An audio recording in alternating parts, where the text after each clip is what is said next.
You are sitting on a couch. Your heart is pounding. You are screaming at a glowing piece of plastic. Why? You do not know these people on the screen. They do not know you. But the real answer is far stranger. You are not just watching a game. Your brain is executing an ancient biological program. Think about what you are actually doing in this exact moment. You are watching 22 millionaires chase a sphere of synthetic leather. They are running back and forth across a perfectly manicured patch of grass. They are trying to push that sphere into a net made of nylon string. It is completely arbitrary. It serves absolutely no survival purpose. Why does your body react as if your actual life depends on it? To understand this, you have to look backwards, way backwards. Your ancestors lived in a hostile world where isolation meant certain death. You survived only if you belonged to a tight, cohesive group. You needed a tribe. Your brain evolved to reward tribal loyalty with massive hits of chemical pleasure. Today, you do not have to hunt mammoths to survive, but your primitive brain still desperately craves the tribe.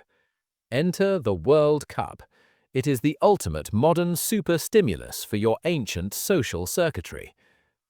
When your national team's anthem plays, something invisible and powerful happens inside your skull. Neuroeconomist Dr. Paul Zak has spent years studying this exact chemical mechanism. He discovered that engaging in highly emotional collective rituals triggers the massive release of oxytocin in the human brain. Oxytocin is the ultimate bonding hormone. It is the exact same chemical a mother releases when holding her newborn child.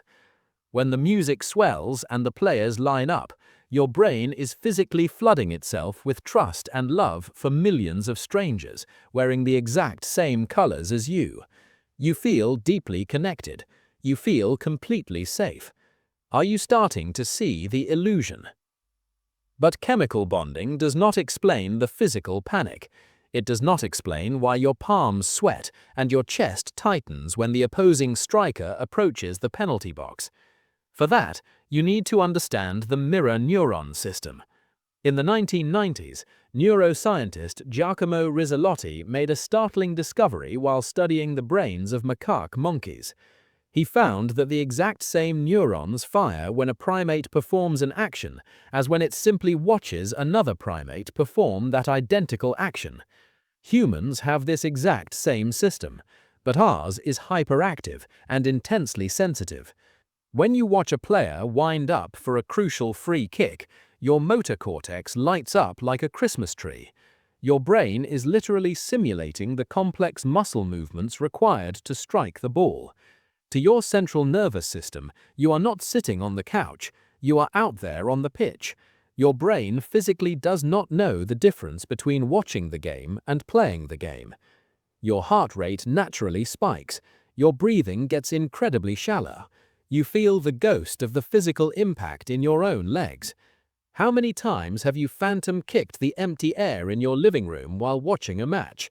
You are biologically tethered to the tiny human avatars running on the screen. This biological tethering goes beyond just muscle movement. It bleeds into your perception of reality itself.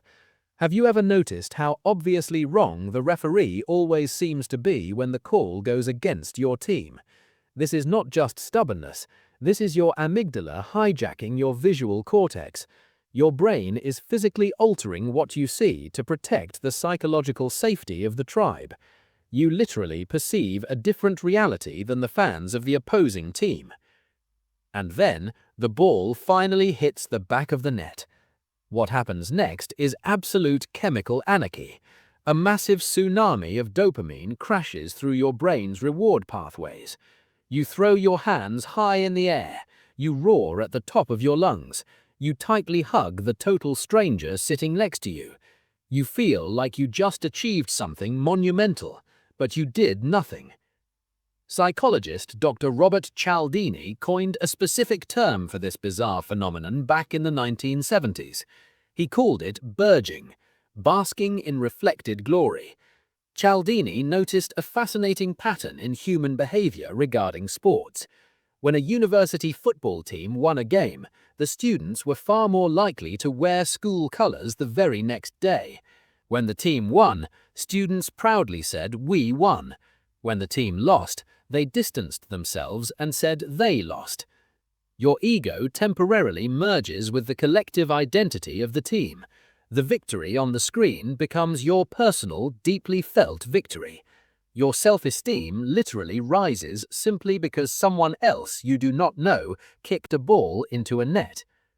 But this ancient biological programming has a very dark side. The chemical pendulum always swings both ways. If your team loses, the biological crash is brutal and immediate.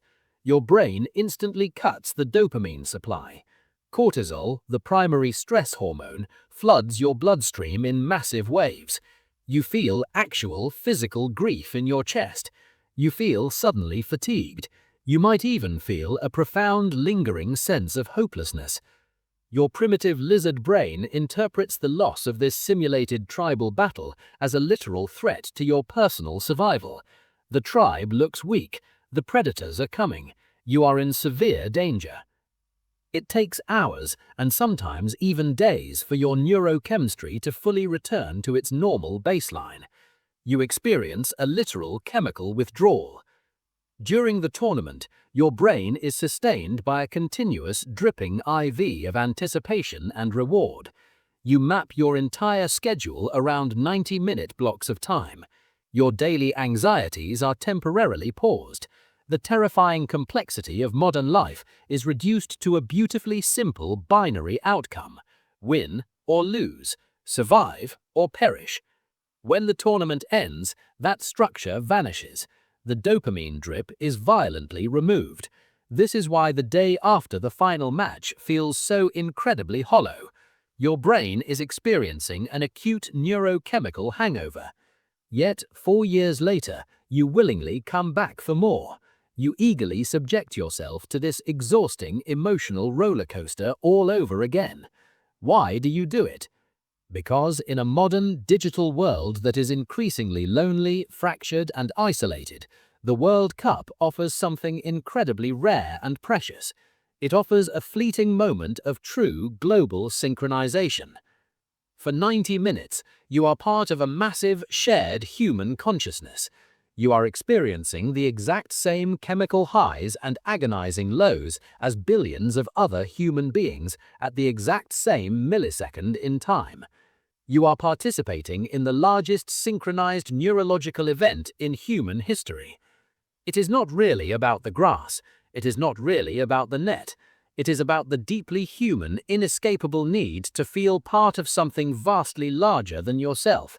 You are part of a species desperate for connection, and you participate in a global machine built to simulate it. So, the next time the tournament begins and the referee blows the whistle, pay close attention to your body. Notice the sudden sweat on your palms. Notice the sudden burst of irrational, explosive joy.